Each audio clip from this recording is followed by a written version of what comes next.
Good afternoon, everyone. I want to be the first to welcome you to today's webinar hosted by IDRA, and we're going to be talking about the 411 on Senate Bill 233, a review of Georgia's newest voucher. My name is Terrence Wilson. I am IDRA's Regional Policy and Community Engagement Director. I have the pleasure to be joined by two of my very esteemed colleagues, Michaela Arciaga, who is IDRA's Georgia Advocacy Director, and Mason Goodwin, who is a student at Georgia State University, who has been an advocate for a long time at the Capitol and who was instrumental in working to stop this voucher. As we begin, I want to quickly tell you a little bit about IDRA and who we are. We are a nonpartisan educational civil rights organization. We're based in San Antonio, Texas, but we do a lot of work in Georgia and throughout the southern region. Our mission is to achieve equal educational opportunity for every child through strong public schools that prepare all students to access and succeed in college. And so one of the ways that we do that is by working primarily to protect and promote equitable school funding, which is one of the large reasons why we are here talking about the voucher today. We do our work through providing dynamic training, useful research, education, and frameworks for action, policy analyses, innovative materials and programs. And we do a lot of work through advocacy, through partners like Mason and other folks who work in our educational equity space to bring about fair funding for all students.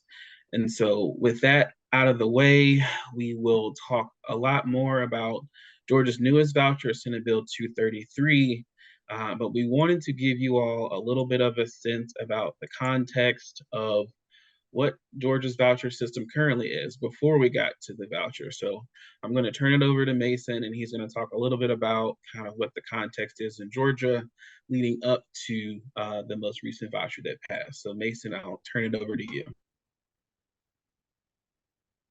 All right, y'all. My name's Mason. I'm a student. I'm a senior at Georgia State now. I can finally say that. I work with the Georgia Youth Justice Coalition in partnership with IDRA on a lot of this ed funding work. So I'm going to give some brief context about what we had in Georgia beforehand that kind of led into this ESA push. So Georgia has had vouchers since 2008. We have vouchers in two forms. We have a special needs scholarship, which, as you can see on those slides, 120 million per year. It has some reporting requirements, but there's limited data of effectiveness. There's actually a bill this year that would make some changes that did not land up making it all the way through, but would actually expanded some of those reporting requirements, made it more clear of what this scholarship is actually doing. And specifically the organizations, the way this voucher works is organizations take the money from the state and then disperse that out of the organization. So we really need some accountability both on the organizational side of this voucher, but also on the actual private schools that they're going to. The other voucher we have is our tax credit voucher, which is now 110 million. So we're totaling at 230 million because I can do a little bit of addition. And this is the really messy voucher we have is the tax credit one. The only thing we have is an audit for the Department of Revenue. We've had 2 total audits ever, I believe, for this voucher. One of them was just explicitly bad, ripped through it, no accountability. We have no data, et cetera. We don't know how this money is being spent, what schools it's going to, how these kids are performing. We have nothing on this voucher. And then we kind of earlier this year, like mid 2023, after our ESA failed the first time, all of a sudden this report popped up for the tax credit that made it like look really good and try to like fluff it up to kind of give the ESA a bit of a push. But we kind of saw some changes to this tax credit in a bill, and that also ended up failing. So we had 2 bills this year that would address some accountability measures for both these scholarships. Both of them ended up failing. And Mason, can you take us a little bit through what the timeline is? You started in 2008, but take us back to 2023 when we started with the early versions of what Senate Bill 233 would become. Yeah, so our legislator in Georgia operates on a biennium. So we have a 2-year period. We have 2023 was our first year of the period, and then this 2024 legislative session was our second period. So any bill that's fired in that first period basically lasts for a 2-year cycle, and then elections happen. The cycle kind of repeats. Back in February 2023, SB 233 was filed.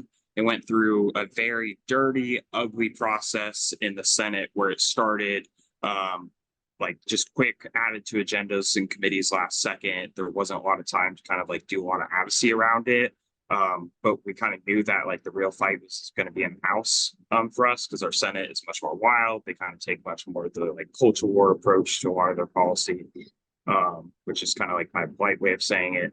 But it got over on crossover, made it over to the Senate, and made it over to the House. And then it actually struggled a little bit in the House Education Committee. There's a lot of really good questions. We actually had like a full committee process. We had both subcommittee look at it and then our actual education policy committee look at it. It landed up, we had one person out of who was on the majority party jumped during that committee, and that kind of blew a door open to where we knew that there was internal opposition, clearly, explicitly. Typically, they don't take votes unless they know they have them. So they actually didn't know that they were probably going to have this big of an opposition. They were just going to try to force it through as quickly as possible. But what's important to know, and I kind of jumped past this, is the way it got through in our Senate side was at first it started as a full ESA, so just $6,500 to any kid that wants it. Then they locked it down to where it would be the bottom 25% of schools. There was a lot of like failing schools conversations. How can we help the kids in the bottom 25%? And they kind of manipulated that in order to get the ESA across to the House. In the House, the vote failed twice. So about 3 days before session, 3 days before Sine Die, our final day of session, the vote happened, and they ended up tabling it on that day because they didn't have the votes. And we were like, okay, fight's still there. We had been doing whip counts. We had been showing them basically a map that showed how the funding went. Basically, that tax dollars moved from rural Georgia to subsidize metro counties for the voucher. We kind of kept applying pressure. And then on Sine Die, it was, I believe, about 11 p.m. The governor came on the floor, made a big speech about how like we need to pass this thing. This has to happen this year. And it landed up failing by, I believe we had 16 votes from the majority party jumped on Sine Die. And that was the first block of our session. And then jumping over to this legislative session, all they needed was pull 16 votes, and I believe they needed to pull 6 out of that 16 in order for it to pass. Could be off by 1 or 2 there. But for the most of legislative session, it was very quiet around the voucher. They were almost like kind of avoiding the conversation. There was a lot of like backdoor stuff going on to try to get trades.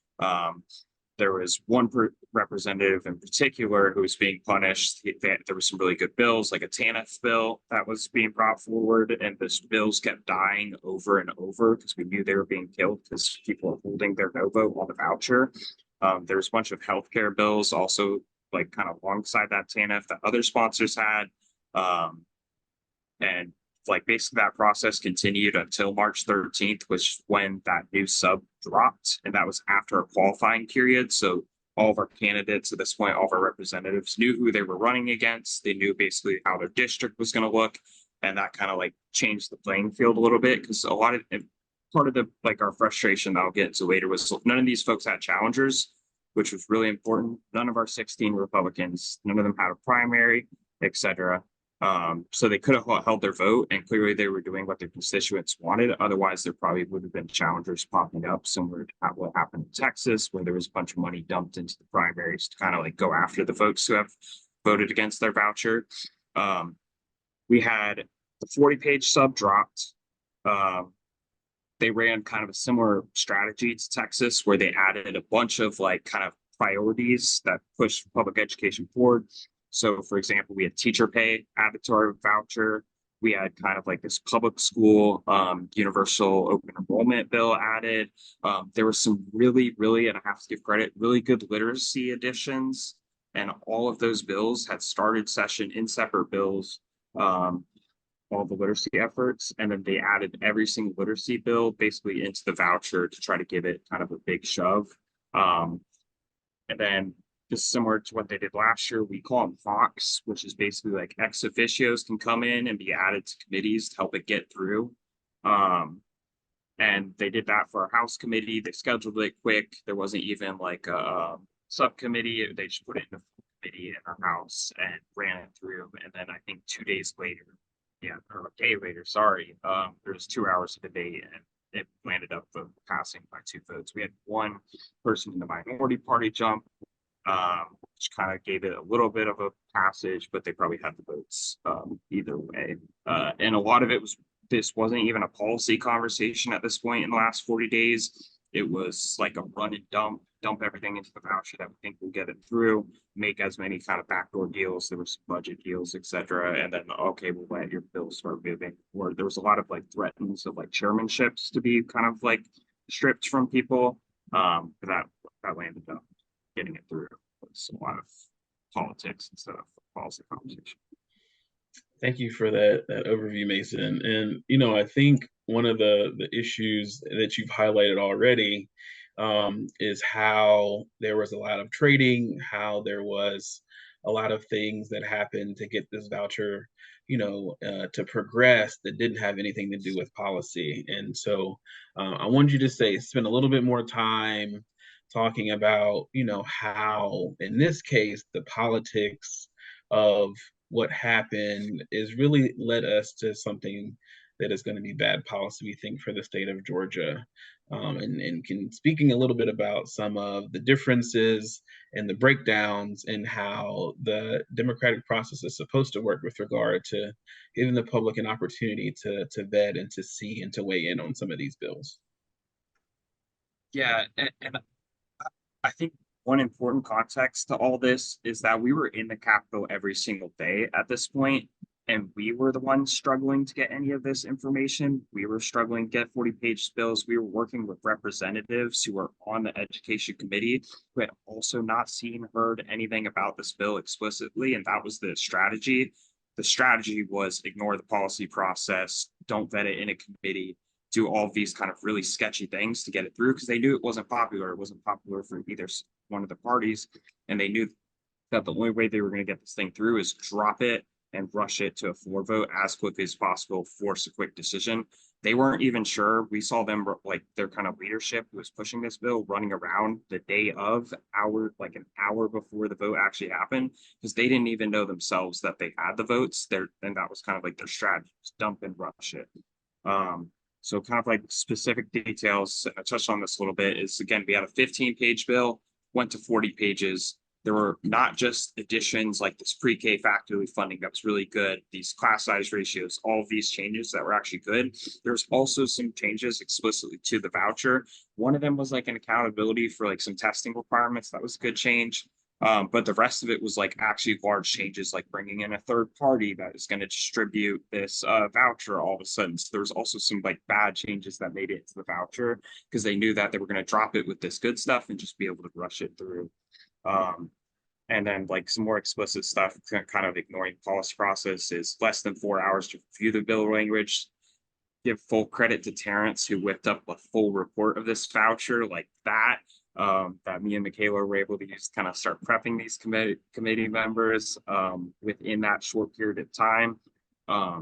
But like leadership wasn't really prepped to go against this. A lot of our committee members who had been pressing against this, both in the minority and majority party, just weren't prepared.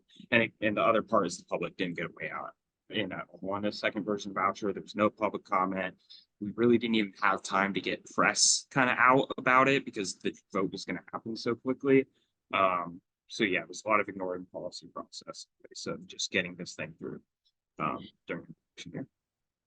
Thank you for that overview of the process. So we can see that there are lots of things that happened over the course of the voucher moving from when it was introduced last year to this year, that were not ideal in terms of having the public involved.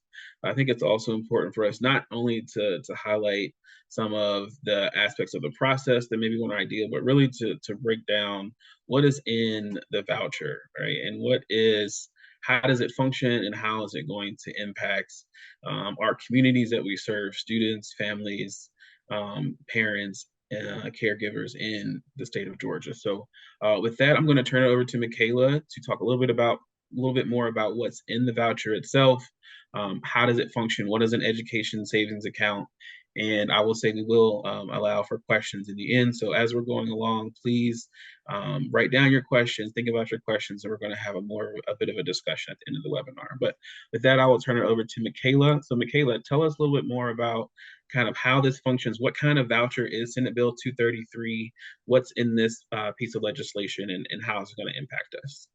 Yeah, thank you so much. And Mason, great job. I want to start this by kind of explaining the difference between an educational savings account and the other two that we have. There's a little kind of differences between how these programs function. The first is that an ESA is an educational savings account. This is also called the Promise Scholarship. These accounts pay directly to the parents or caregivers to cover approved educational expenses. And these approved expenses are designated by this new group. This is the third body that Mason was referring to. And actually, this was created, and we're going to get a little techie in some of this policy stuff. So as Taryn said, if you have questions, stick with us, and we'll make sure we try to answer them. But some of the new language that was added in that 25-page addendum to the 40-page bill total is the creation of something called the Georgia Education Savings Authority. That body is going to be responsible for the overseeing and execution of the program. The members of that authority will be made up of members of our Georgia Student Finance Commission. Those are members appointed by our governor. They reflect the, I believe, 11 congressional districts in our state. And so those folks will directly transfer over. It's not all 11. I believe it will be a subsection of those, and they will have a chair that is also responsible for reviewing expenses, and they are also responsible for reviewing misuse. We'll talk about some of the potential consequences for misuse. There are not many, but the last thing that I think is also really important about their function is that they will be responsible for identifying the tests that students who participate in this program are responsible for taking. They only have to take one test, but the authority, must identify at least 3 every year.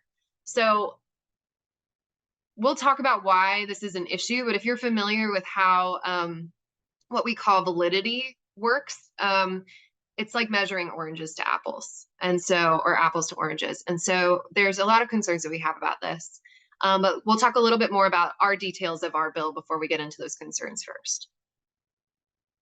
So the first thing, that when you accept a voucher, and this is true of our special needs scholarship as well as the tax credit voucher, when you pull your child out to attend a private school, you waive all your rights to federal protections and public education services like transportation and school meals.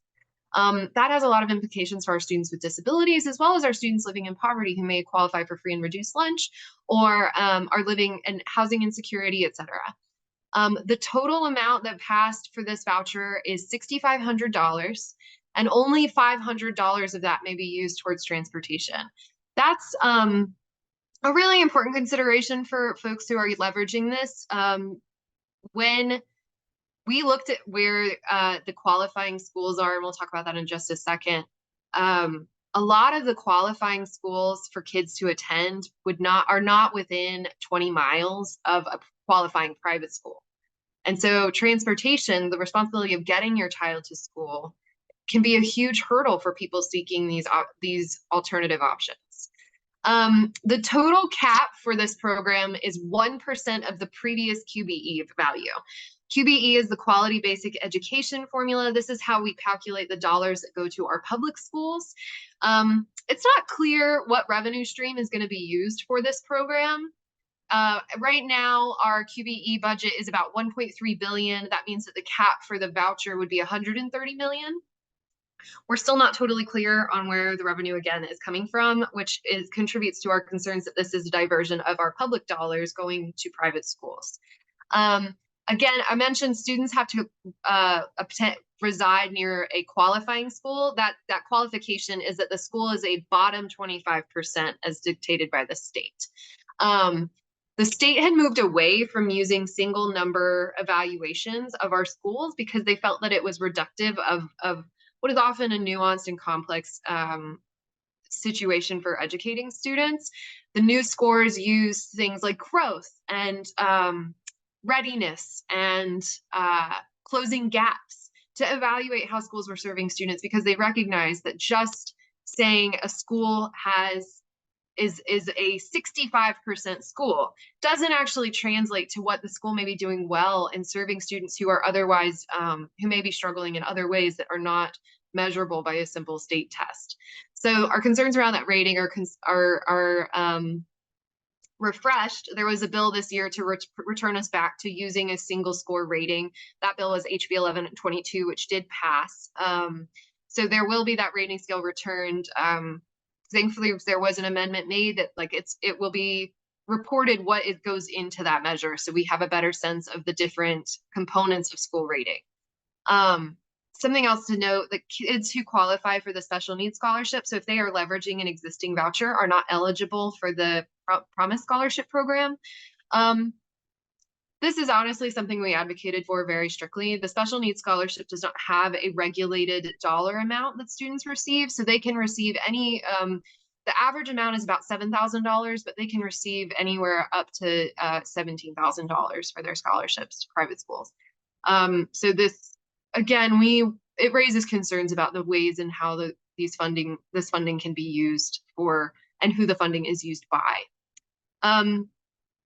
Again, participating students must take a norm test. They can either take one of the tests identified by the Educational Savings Authority, or they can take the state milestone test that is an end-of-year requirement for most K through 12 public students. Finally, the consequence for misuse of funds is wage garnishment, loss of professional license, offsetting of lottery winnings, or then an offset of state tax refunds. This is a little bit, honestly, more accountability than we had seen previously. This was a positive improvement, I would say, on the 2023 version of this bill. There were a lot of concerns about how misuse of funds would be addressed. There is still no language about legal reparations for the misuse of these funds. We would think that if any body, and I mean that as an institution, is misusing public dollars, they would also be subject to legal ramifications.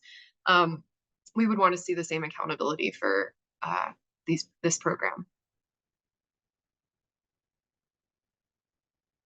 So in the issue, I think we just missed one, but in the concern of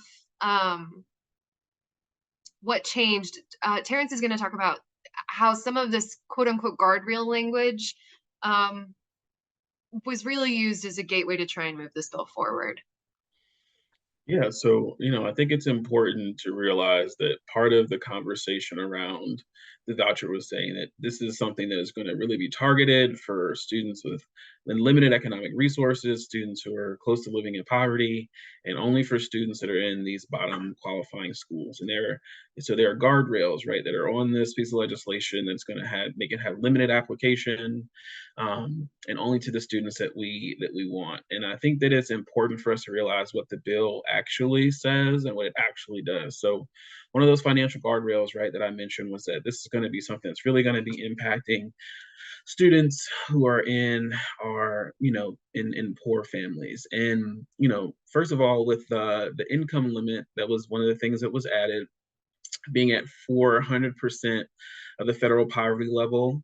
I think it's something like $120,000 for a family of four, right? So that is something that, not everyone may consider that to be limited economic resources at the outset. But it additionally has to do with the caveat of the funding of, for all students. So one of the things that it says is for these students that are at 400% of the poverty level, but if there are fewer applications than, money that is available. So if all of those students that meet that income limit are served by the voucher, then it can be opened up to other applications. And so I think we are concerned, and it's probably going to be expected that the applications from folks in that income level may not be are, may not be very high just because of some of the challenges in terms of providing transportation, the gaps in what tuition will cover versus what the voucher will cover. Often tuition is much more expensive than what the voucher will cover. And so we're pretty sure that this is going to be something that is going to be opened up to more families in those limited economic resources. In the previous version of the voucher, it was very explicit that it was that they were going to be prioritizing educationally disadvantaged students. Those are those students that have disabilities, that are emergent bilingual students, that may be homeless students who may be neglected or abused, that are involved with the Georgia Department of Family and Children Services, right? So this is going to be something that they were going to prioritize applications from students in those groups. And with the newest version, they removed any of the language that would have prioritized those young people.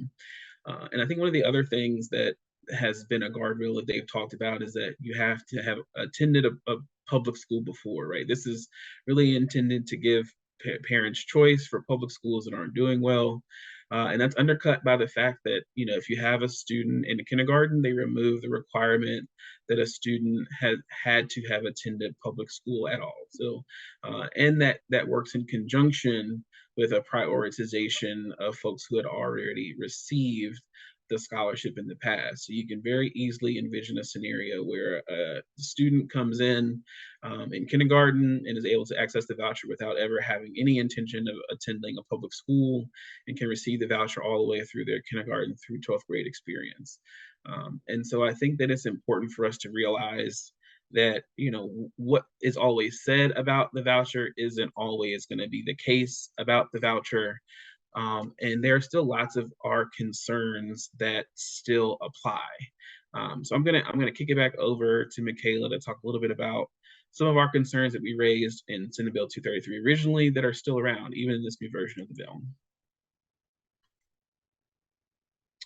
Michaela, you are muted.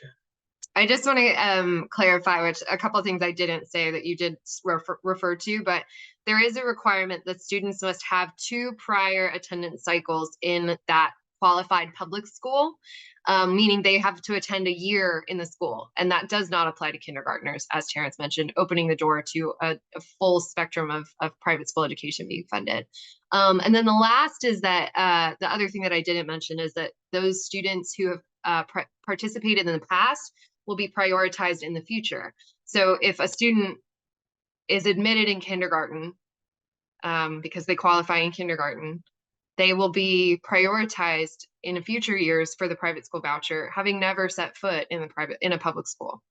And that's a new concern for this bill, but it kind of also is underscored by some of the previous concerns that were not addressed by these amendments. So again, we went from a 15-page bill to a 40-page bill essentially overnight. We had raised concerns in the past. I see folks that are here who were part of the hearing when we shared a lot of our concerns. One of the main ones is the civil rights that students are entitled to when they attend a public school, particularly our students with disabilities. As I mentioned, they waive those protections when they go to private schools. There is no requirement for private schools to provide the disability services that a student might be receiving at their public school. This was an explicit concern raised by both committee members and community advocates that was never addressed. Another was the concern around discrimination. There is anti-discrimination. There is very, very basic anti-discrimination language included in SB 233. It's that participating private schools may not discriminate based on race, color, or national origin. That's Title VI, for folks who are not familiar. That's the only anti-discrimination language that's required. That means that private schools can still discriminate against students based on their gender identity, sexual orientation, their ability, meaning like their learning ability, their language, and also not written here is they can discriminate based on religion.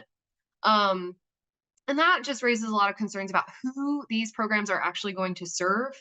We have a staggering number of Christian private schools, Christian fundamentalist private schools. We had one group that was found to be reporting white supremacist values in North Georgia. These are the kinds of things that we're concerned that public dollars are going to fund. Another concern, as I mentioned, is different tests. While the students are taking are required to take a nationally normed reference test, unless those tests are normed to each other, it is statistically invalid for us to compare the results of a student on one test to students on another.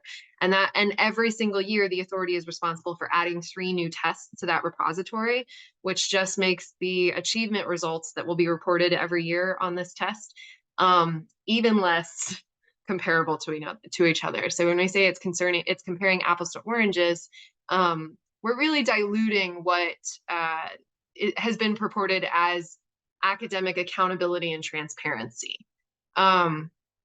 which may seem like kind of a silly thing, but when we're talking about actual statistical evidence of success, it's really important that we are upholding the highest levels of accountability in that way and methodology.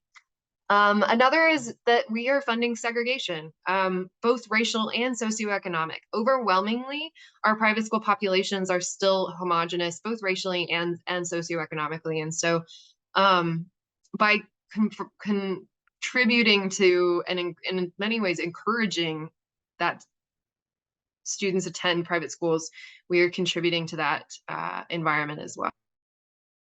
This distracts from the issue, right? We're saying that kids do not have access to high quality education, but we know that overwhelmingly the most transformational policies are those ones that contribute resources to schools that are quote unquote failing. There's this narrative of failing schools in Georgia that is driving part of this privatization movement. And instead of committing to the investment we know is needed for our students, we are in a state that is one of only 6 that still does not attribute additional dollars to educate kids living in poverty. We're now diverting funds to private schools instead of committing to investing in our public schools first. So all of these concerns still apply.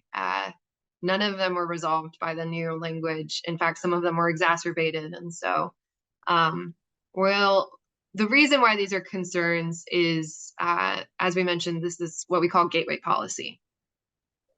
So I know I see a couple of our colleagues from other states. I fortunately have not called out any of them in these headlines, but we have seen a larger trend of this attempt to privatize public schools across the state. We have the chance to learn from our neighbors here. Indiana had a voucher program that, again, ended up being exclusionary of low-income schools or low-income families. So as we mentioned, this program was sold to many of the majority party supporters as creating an option for kids who don't have options in low-income communities and schools.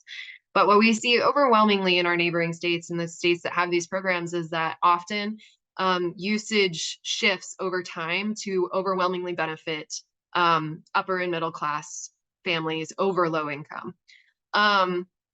In Florida, what we saw was so Florida and Arizona, I think, are the most important lesson states for us to take.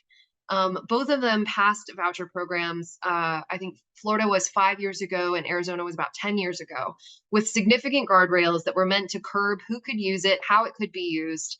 And in the last year, both of them removed those guardrails completely. They made them truly what we call universal vouchers.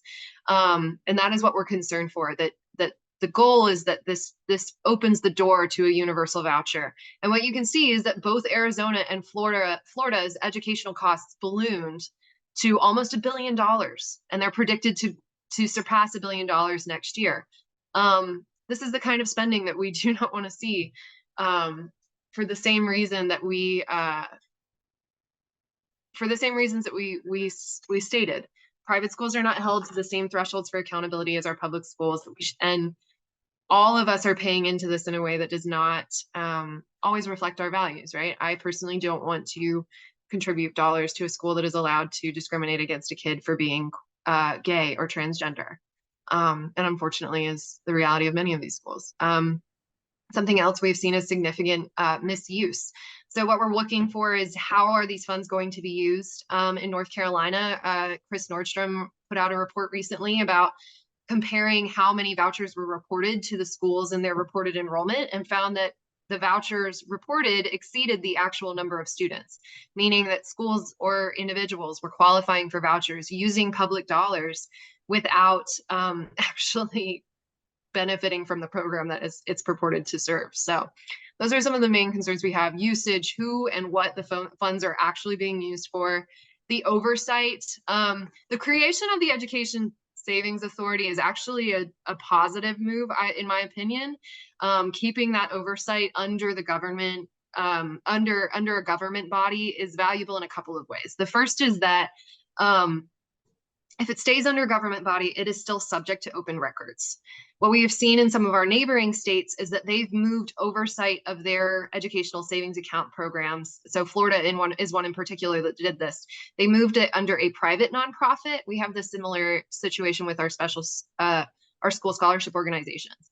Because those are private nonprofits, those organizations are not subject to open records, meaning we have no idea how that money is actually being used. And so that's a guardrail that we are going to work very hard to protect, and be keeping an eye on because of our concerns around transparency for this program.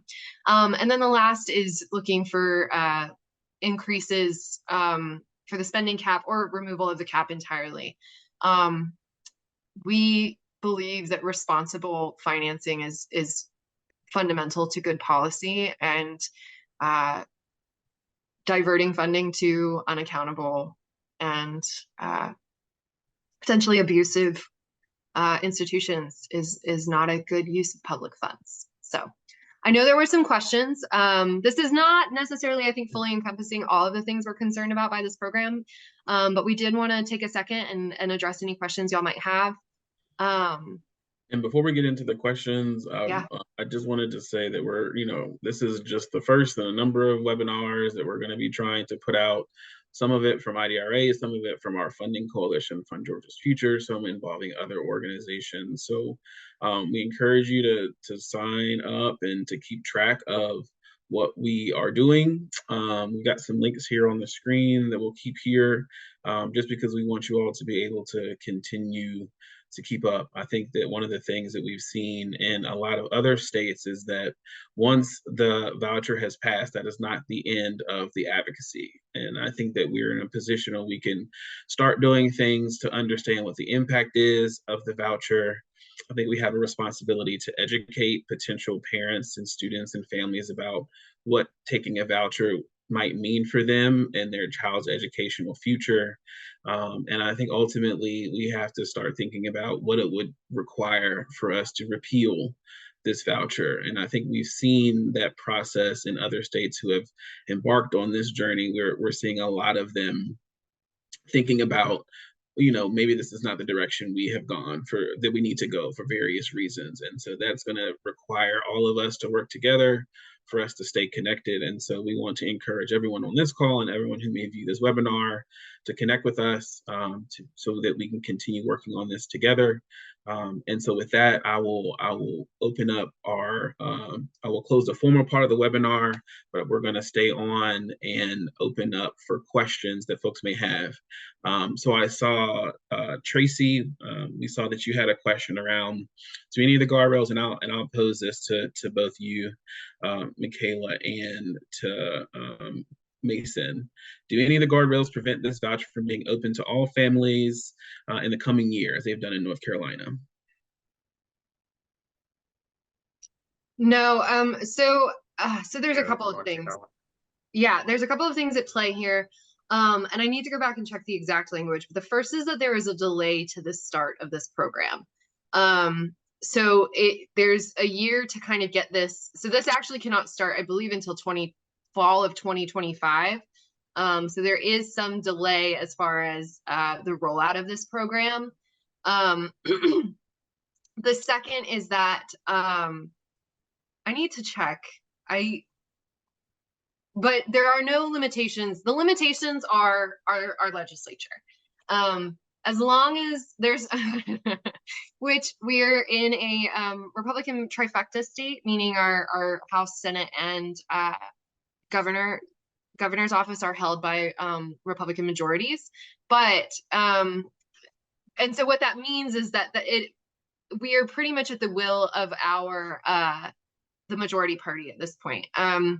There are many members who we know voted for the voucher, but who did not support it personally, if that makes sense. They did the politically expedient thing, which was protected their seat and their leadership potential, and supported the voucher. But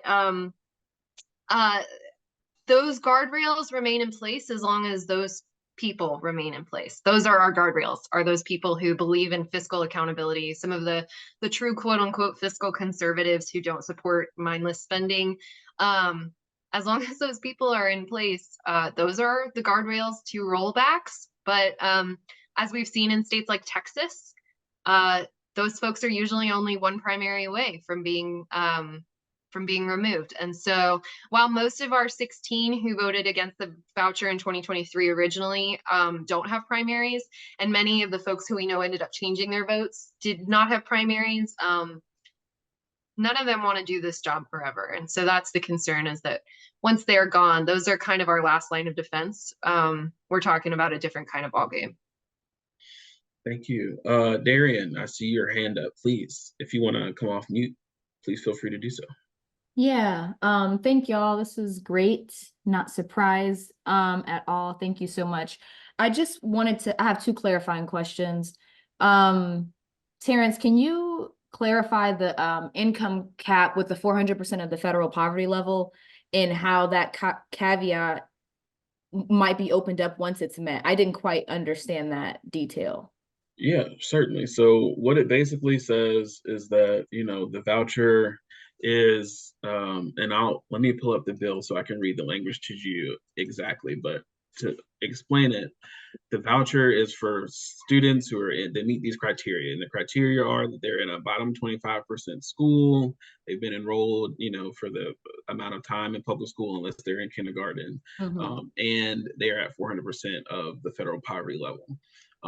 But it goes on later on to say that if the program is funded for all of those students who meet those criteria, then it is opened up to folks who would apply and who had applied previously. And so other folks that may apply for the voucher that may not be within those criteria still may have an opportunity to apply and receive the voucher, especially if they've received it in the past. If all of the students who meet those criteria, if there's funding for all of those students. Okay, so essentially but there's a timeline, I guess, on when you can apply for the funds. If all of the kids who meet that eligibility criteria apply, and then there's there's extra seats left available. So like before this deadline closes, then anyone is eligible now. So that, and so it's limited to how many kids who are in those original qualifiers end up applying. Right. And I think I saw an estimate, and I haven't checked this number for myself, so please take this with a grain of salt, but I think I saw somewhere that it was like 21,000-ish eligible students based on those criteria. And if, say, all those 21,000 students, which I think exceeds the amount anyway, so we can check my math, but say we only get 5,000 of those 21,000 students, and that 5,000 times 6,500 is 32 million. Now that extra 100 million that is available to anybody else who wants to use the voucher, above that's above the 400% of the poverty level. Yeah, thanks. Yeah, sorry, it's not a very uplifting answer. No. That's like what I thought. It just is like, oh man. Okay, and then I just wanted you to clarify real quick the different exams, because we've talked about this like in many meetings. So you're saying that they are comparing whatever the commission has to give 3 norm reference, whatever that means, tests, but they can also, I guess you're saying they're not being compared to like what students in public schools are taking, they're being compared to national exams? So that's a good question, and let me clarify. So the authority has to identify 3 tests every year. Students only have to take one of those 3 tests, or a 4th test, which is the state milestone test, which is available. Which is what public school students Which is what all public school students are required to take. So they can take any of the 4 tests. They take one of any 4. Okay. The problem is that even if it's a nationally norm reference test, so something like the Texas, I don't know if STAR is nationally norm, but a Sure. MAP test. MAP testing is something that's been used in APS a lot lately, and I think is being pushed very nationally. If they're using, this goes to like research methodology issues, right? Sure. If one instrument, so if the test is the instrument, if there's not norming between the tests, then there's no way of saying that, like, if the kid scored a 95% on this test, that they would have also scored a 95% on test B, C, and the state test, right? So And norming between the 3 tests that they have to pick, and the milestone, really. Exactly. And Got then you. every year they're required to add 3 more eligible tests. Yeah. So you're creating this bucket of tests where folks can just pick one out and say, we're going to take this test this year. There's no requirement that they take the same test every year, which then raises the issue of, like, if one kid took test A in first grade and then they take test B in second grade and they show growth, how do we actually know that they grew unless those tests are normed to each other? And I've seen a comparison of like the SAT to the ACT. Mm-hmm. The problem with that is, one, those tests have existed for decades now. They've been normed to each other. They are normed to each other. But they are still not the same test. Right. And very regularly, you'll see testing advisors say, oh, if you don't do well in this one, take the other one because you may. That's the kind of thing that's happening here, right? Like, we can cherry pick to a certain extent what kind of results they're getting because they can choose one of multiple tests, which makes it then hard for us trying to hold these programs accountable to say, oh, well, these kids aren't failing this test, but we don't know if they're actually reaching certain academic standards, right? Right. And okay. All right. Thank you. I know we've talked about this before, but that was helpful. No, it's okay. It's a really good question. And we have time if anyone else has, what other questions do we have?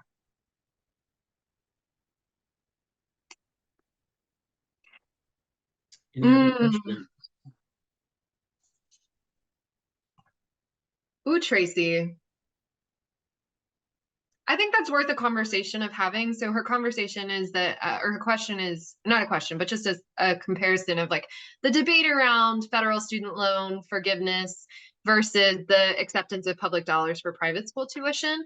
I've seen some people say, like, I've seen both sides, right? Some people are like, I don't believe in federal student loan forgiveness, but I do think that we should do the voucher. And then I've seen other people who say, actually, something that was used to argue for the voucher, particularly like around hope and that kind of funding, is that, well, we provide this funding for kids to go to college. How is that different from us to go to sending them, or to go to private colleges in Georgia? How is that different from us sending them to private K-12 schools?